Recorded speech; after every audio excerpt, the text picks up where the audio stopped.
everybody, welcome to a new video. My name is Evi and I read books.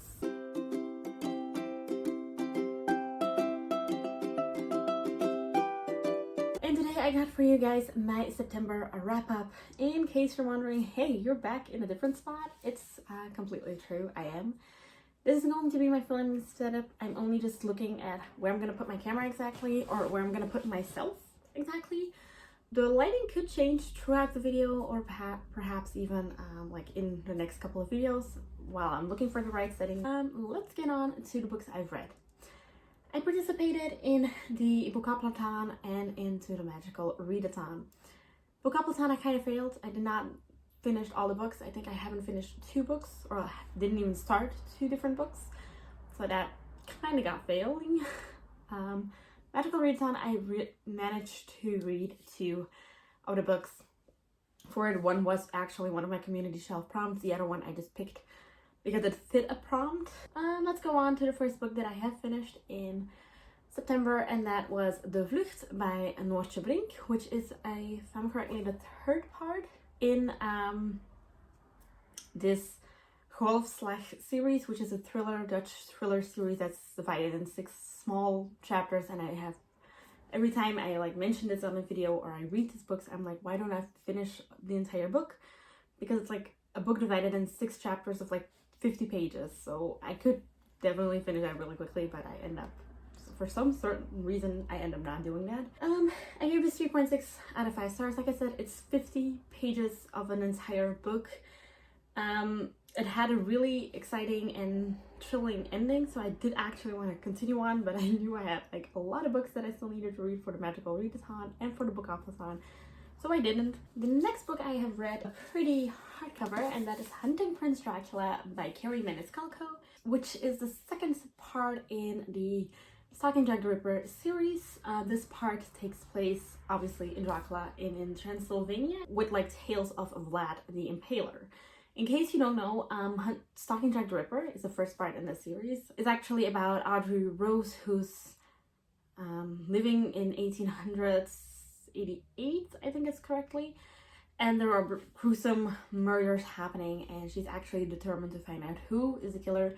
She's also one of the only female protagonists in the entire time period who is able to do some like forensics and like autopsies. I gave that book 3.6 out of 5 stars too. I did really enjoy it. The same actually problem I had with the first book was the writing style. Sometimes the writing style is made really difficult and not easy to follow, and I'm not native English speaker, so for me it's always a little bit more difficult to follow stuff, learn stuff, and read in English. And sometimes the writing is really difficult, that I just don't know what they're saying. And I know maybe it's to portray that specific time period, maybe to be like really sophisticated and high end, but it just makes it hard and difficult for me. Then the next book I listened to on audiobook, and that was The Poet X by Elizabeth Acevedo. This book I kind of read it because of BookTube, and I remember a lot of people recommending this book, so that's actually the main reason why I read it. I listened to it on audio, like I said. I gave it a 3.6 out of 5 stars. I really enjoyed the fact that Elizabeth Acevedo is the narrator of the audiobook. Teen girl struggles, Latin America teen girl struggles, and I did really enjoy reading it. It's a really good book, so it's not like it's a bad book, but I don't know what I expected. I might expected more of it because of all the things I heard on it. Average surprise, like I wasn't really surprised by the book. I mean, I really enjoyed it. I like the poet stuff in there, the slam that she's mentioning, the way it's narrated. I did enjoy all of those stuff. I just couldn't really relate to the story because it was that hyped, that book, that I expected so much of it, and it didn't fulfill all of those expectations. Then a book that I have read for the magical readathon, and it's a Dutch YA thriller author that I adore and I love, and that is Ontvoerd by Helen Vriswec. Unfortunately, she passed away, I think in 2016 or maybe even earlier. I have no idea. I know she's not here anymore, but she's always one of my favorites. She has a way of writing her books that gives a lot of different perspectives, also from like the standpoint of the police and the investigation part, but also of the people who did it.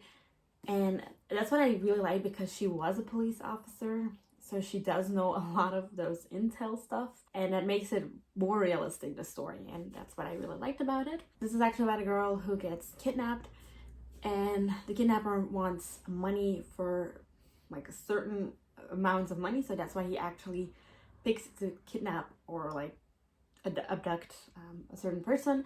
And this is about the abduction, but also about the investigation throughout the entire part. Then I went to a book that I didn't thought I would enjoy that much. I mean, I thought I would be average enjoying it, but I was pleasantly surprised by it because it was this thin of a book. I thought, you know, and I knew the story. It can be a hit or miss reading a book after you watch the movie, but it's been like a long time since I watched the movie, and that is A Walk to Remember by Nicholas Sparks. Like I said, I have watched A Walk to Remember before, and I enjoyed that movie so much. One thing that annoyed me a lot about the story, and I don't know if it's accurate about the movie, but the one thing that I did remember about the movie was actually the thing that happens like the last 30 pages in this book. And I was not sure, like I said, if it's also in the movie that way, and it's just the only thing that got stuck to me from the movie. But I thought this book was more about that, and apparently it was just the last 30 pages about that, more or less, or 50 pages, let's just say. So A Walk to Remember is actually about like a popular guy who ends up in drama club because they need like extracurriculars, and you know, he thought it was an easy way to get his grades up or something. And he meets there this girl that actually everybody thinks is a big nerd. He meets Jamie. Jamie is actually like the biggest nerd of the school, and they kind of hit off sometimes, not all the time. And it takes place in 1958. I gave that book 3.6 stars. Like I said, the main part that I gave it a lower rating was because of the fact that I thought it was about a certain subject, and that certain subject actually just came like the last couple of pages. Then a book that I kind of not enjoyed. I mean, I still gave it 2.9 stars, so I did not hate it. But that is City of Ashes by Cassandra Clare. Yes, City of Ashes. City of Ashes is the second book in the Mortal Instruments series. And the reason I gave this 2.9 stars is because it went really with ups and downs. The first book I had the issue because I have already watched the TV show that I knew certain things were not supposed to happen or going to happen. Same for this book. I kind of knew, especially on the romantic subject, that there were things evolving and happening that I knew that's not the way it's gonna go. Certain things are just disturbing in this book, and that was also disturbing in the series, but like reading it made me realize a little bit more how disturbing it actually was. And that's also the reason one of the reasons why I'm not gonna finish the Mortal Instruments or any Shadowhunters world book. I just realized because I watched the TV show, I just don't feel like reading the books again. I mean, I reread books. I do read books after watching movies or TV shows, so it's not the biggest issue that I already know it's gonna happen, but there are just certain stuff in the story that I just don't like. Well, I'm not gonna spoil anything, but there are just things happening that I just don't really want to know. Like, I don't want to dive into that much. So yeah, 2.9 out of 5. DNFing the Mortal Instruments and the entire series. And then we're on to my last book, which was one of my best books of the month. I flew through it. I think I read this book like in 7 pages. I think I read this book in a week. But bear in mind, I mainly read a book a week, more or less. Sometimes a little bit more, sometimes a little bit less, but I work full time. So I did fly through it because I think I read the majority of the book like in 2 days. And that is The Conference of the Birds by Ransom Riggs. This is part 5 of the Miss Peregrine's Home for Peculiar Children. I literally just looked back because the Miss Peregrine's books are over there. Literally just looked back, counted all the books, when there's literally standing the 5th book of the Miss Peregrine's Home for Peculiar Children? Am I just dumb or... Anyway, I give this 3.9 out of 5 stars. I really enjoyed it. It was really nice to be back into the story. I love this world. I love these characters. They're like friends to me. Miss Peregrine's Home for Peculiar Children is also one of the first real fantasy books that I read 10 years ago that I bought. And that's also like, this series is really special to me, and yes, it's taking me 10 years to read it.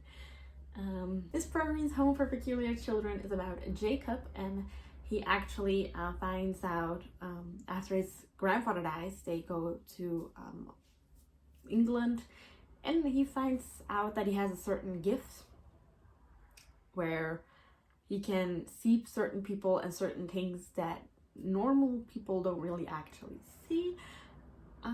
He meets a lot of new characters, and the kids of Miss Peregrine. Miss Peregrine is actually like a mother to them, to like a big orphanage of special people, peculiars. I know the first book is, I think, also is turned into the movie, but I remember that I did not like the movie as much as the book. But this is the 5th book, and the reason I did not give this a 5-star, because I did enjoy it a lot, or a 4.5 stars or something, is more the fact that this felt like a transition book. I have that a lot in trilogies, for example. That 2nd book is a transition book.